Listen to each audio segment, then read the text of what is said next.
And welcome back to Kirin's commerce zone. So दोस्तों, आज का जो टॉपिक है एमसीक्यूज़ के लिए, उसका नाम है ट्रायल बैलेंस। तो आज हम ट्रायल बैलेंस के कुछ एमसीक्यूज़ डिस्कस करेंगे। So the very first MCQ is a trial balance is it. एक ट्रायल बैलेंस क्या है? So options are a statement, a summary, an account, none of these. दोस्तों, एक ट्रायल बैलेंस जो है ये एक स्टेटमेंट होती है जिसमें हम जितनी भी हमारी लेजर्स हैं उसकी जो समरी है, यानी टोटल जो है उसके जो बैलेंसेस हैं हम वो शो करते हैं। So it is not an account, it is not a summary, it is the summary of the accounts, it is the balance of the account which is shown on the trial balance and it is called a statement. इसको हम फिर क्या कहते हैं? एक statement कहते हैं. So the right answer is a trial balance is a statement. Next question is an asset account shows A dash balance. तो ये मैंने आपको हमेशा ही बताया है कि जो हमारे एसेट्स होते हैं इनका हमेशा ही डेबिट बैलेंस होता है और जितनी भी लाइबिलिटीज़ या कैपिटल होती हैं इनका हमेशा क्रेडिट बैलेंस होता है। So assets always has debit balance. तो ये इसका सेकंड का बी आंसर रहेगा। चलिए दोस्तों, नेक्स्ट पे मूव करते हैं। Preparation of trial balance is, जो हम ट्रायल बैलेंस बनाते हैं तो ये क्या ए कंपलसरी है, बी ऑप्शनल है, सी कंपलसरी और optional, D none of this. दोस्तों, ट्रायल बैलेंस जो बनाया जाता है ये सिर्फ इस चीज़ को देखने के लिए बनाया जाता है कि जो हमने लेजर्स बनाई हैं वो अर्थमेटिकली सही बनी हैं या गलत। इसके सिवा इसका कोई और पर्पज़ नहीं होता। अगर हमें ये लगता है कि हमारी लेजर्स सही बनी है तो हमें ज़रूरत नहीं है कि हम ये ट्रायल बैलेंस बनाएं। तो इट इज़ एन ऑप्शनल, कि आपको ज़रूरत नहीं है ये बनाने की।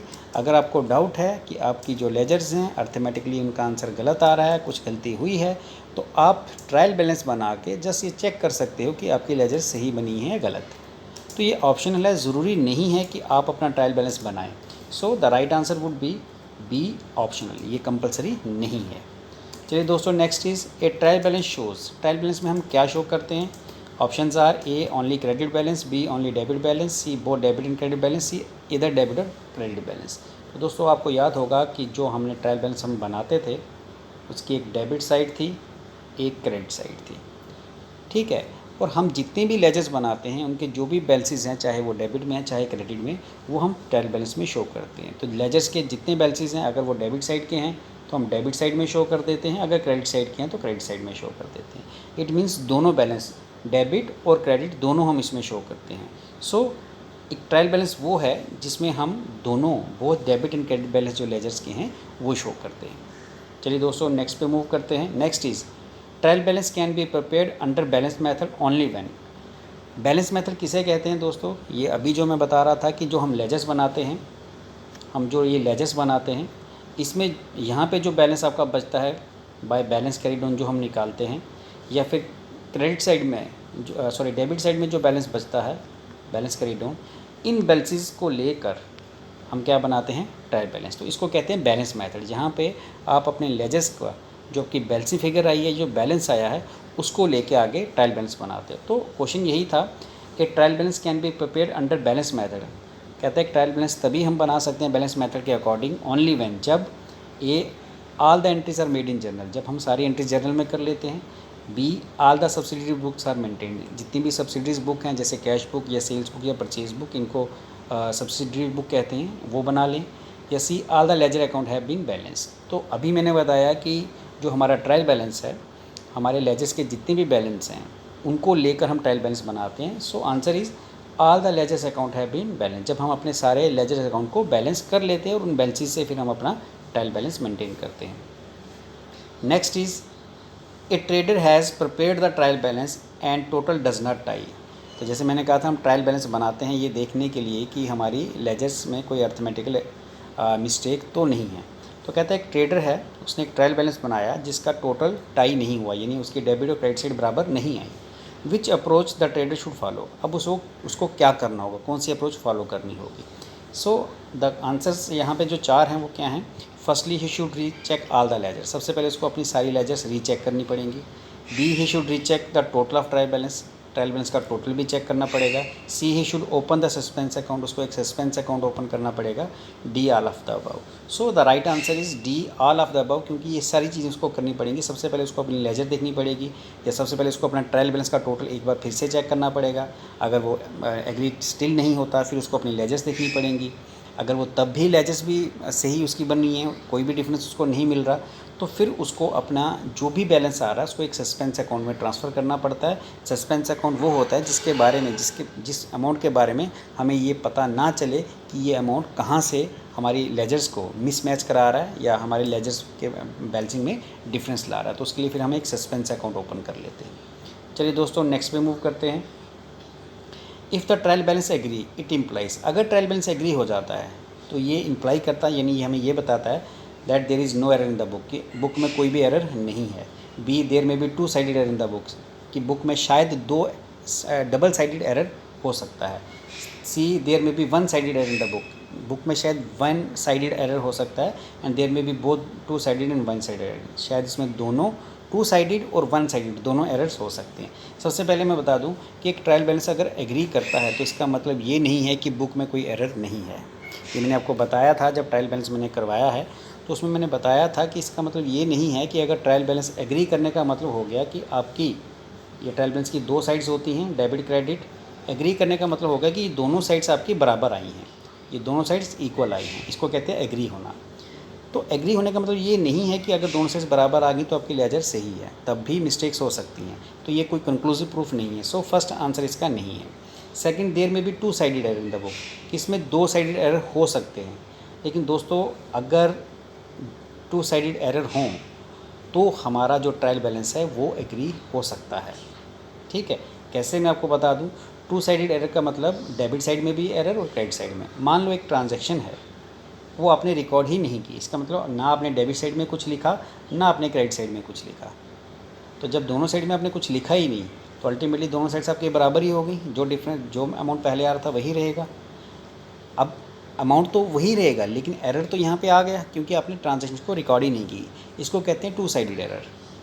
ठीक है, देयर में भी थर्ड है, देयर में भी one sided error. One sided error हो गया कि आपने एक रिकॉर्डिंग कर ली, एक एस्पेक्ट रिकॉर्ड कर लिया, दूसरा नहीं किया। फॉर एग्जांपल आपने गुड्स कैश में बेची, आपने कैश डेबिट में लिख ली लेकिन सेल्स को क्रेडिट नहीं किया। इसको कहेंगे वन साइडेड एरर, कि आपने एक चीज़ लिख ली दूसरी चीज़ आप लिखना भूल गए। तो यहाँ पे क्वेश्चन था if the trial balance agree, अगर एग्री हो जाता है तो इसका मतलब क्या है। इसका मतलब होगा कि अगर आप टू साइडेड एरर कर देते हो तो उसमें भी ट्रायल बैलेंस आपका टैली होगा। So it means there may be, word may be मतलब शायद उसमें टू साइडेड एरर है जिसकी वजह से ये ट्रायल बैलेंस आपका एग्री हो रहा है कि आपने दोनों साइड में एरर किया और उस एरर की वजह से आपका ट्रायल बैलेंस बराबर आ गया। चलिए दोस्तों नेक्स्ट पे आते हैं, which is not a trial balance method. इसमें से कौन सा जो है वो ट्रायल बैलेंस मेथड नहीं है। एक तो बैलेंस मेथड है, दूसरा टोटल मेथड है, balance cum total method, grand total method. दोस्तों इनमें से हमें बताना है कि कौन सा जो हमारा है वो जो ट्रायल बैलेंस का मेथड नहीं है।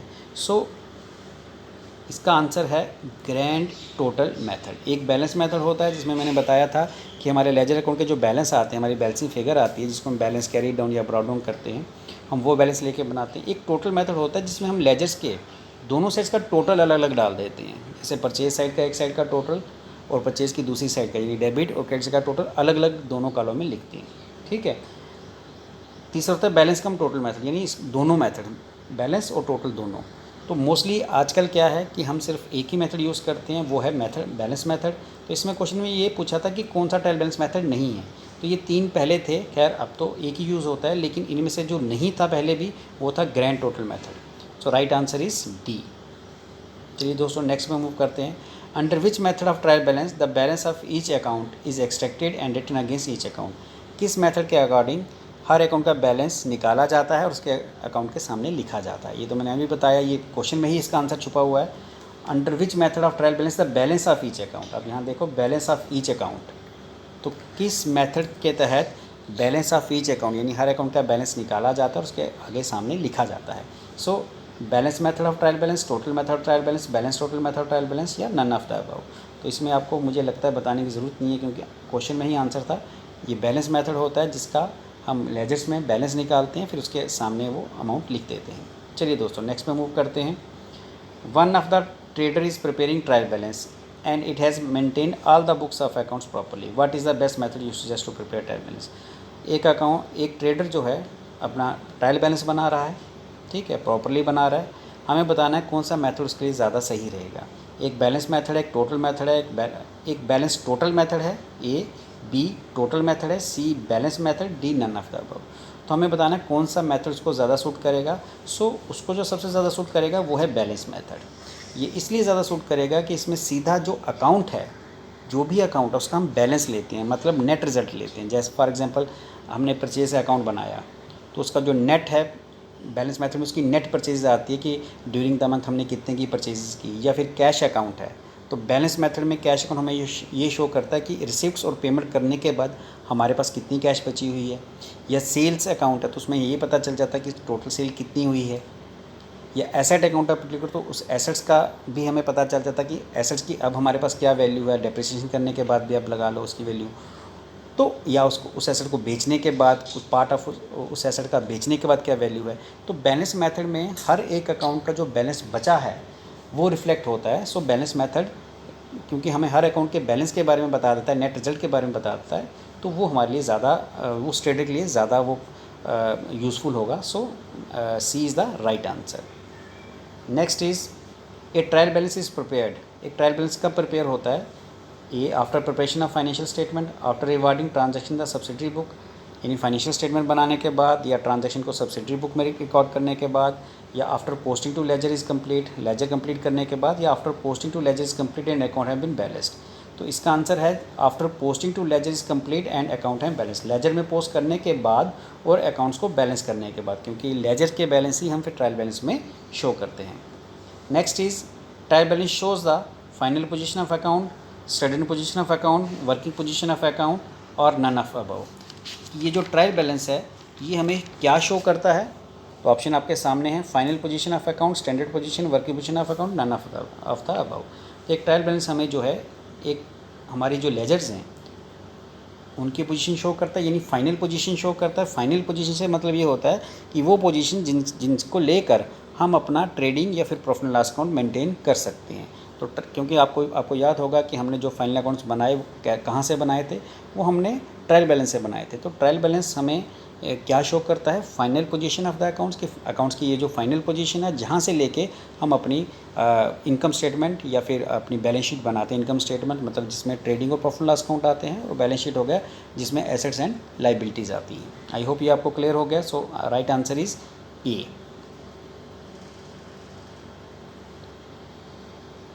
Trial balance is considered as connecting link between accounting records and preparation of financial statement. It provide a basis। कहता है जो ट्रायल बैलेंस है ये कनेक्टिंग लिंक है इसमें बिटवीन अकाउंटिंग रिकॉर्ड्स और प्रिपरेशन ऑफ फाइनेंशियल स्टेटमेंट। हमने जो रिकॉर्ड रखे उनका और जो हम फाइनेंशियल स्टेटमेंट बनाते हैं ये इन दोनों को कनेक्ट करता है, क्योंकि it provides a basis for auditing accounting report. Auditing accounting reports मतलब हमने जो रिपोर्ट्स बनाई उसका ऑडिट करवाना, यानी जैसे हमारे सीएस वगैरह जो हैं हमारे अकाउंट्स चेक करते हैं उसको ऑडिट करना कहते हैं। तो ये वो नहीं करता। Accuracy of ledger account, ledgers की एक्यूरेसी हमें ट्रायल बैलेंस में पता चल जाती है, तो वो इससे पहले हमारी कंप्लीट हो जाती है, तो ये भी वो नहीं बताता, क्योंकि ये कनेक्ट करता है हमारी ट्रायल बैलेंस को हमारे फाइनल अकाउंट के साथ। सो लेजर्स जो हैं वो इससे पहले कंप्लीट हो जाती है। C is further processing of accounting data. So c is the right answer, क्योंकि हमारा जो अकाउंटिंग रिकॉर्ड है यहीं से जो हमने ट्रायल बैलेंस बनाया यहीं से हम अपना फिर फाइनल अकाउंट बनाते हैं। तो जब एक बार ट्रायल बैलेंस बना दिया तो फर्दर प्रोसेसिंग का मतलब हो गया कि यहाँ से आपने further processing in the sense कि आपने ट्रेडिंग अकाउंट या फिर प्रॉफिट एंड लॉस अकाउंट बनाना होता है। तो ये एक लिंक प्रोवाइड करता है कि आप अपने ट्रायल बैलेंस से अपने ट्रेडिंग और प्रॉफिट एंड लॉस अकाउंट को बनाएं या फिर बैलेंस शीट को बनाएं। Next is agreement of trial balance is affected by. अगर कोई ट्रायल बैलेंस का एग्रीमेंट नहीं होता यानी वो एग्री नहीं होता तो किस कारण से नहीं होता? A one sided error, two sided error, both a and b, none of the above. एक ट्रायल बैलेंस जब एग्री नहीं होता तो उसमें हमेशा ही वन साइडेड एरर होता है, क्योंकि अगर टू साइडेड एरर होगा तो वो एग्री हो जाएगा। मैंने अभी पीछे आपको बताया था ओनली जब वन साइडेड एरर होता है तभी आपका ट्रायल बैलेंस जो है वो एग्री नहीं होता। तो गाइस ये थे आज के MCQs। नेक्स्ट MCQs मैं जल्दी लेके आऊँगा। थैंक यू दोस्तों, थैंक यू वेरी मच।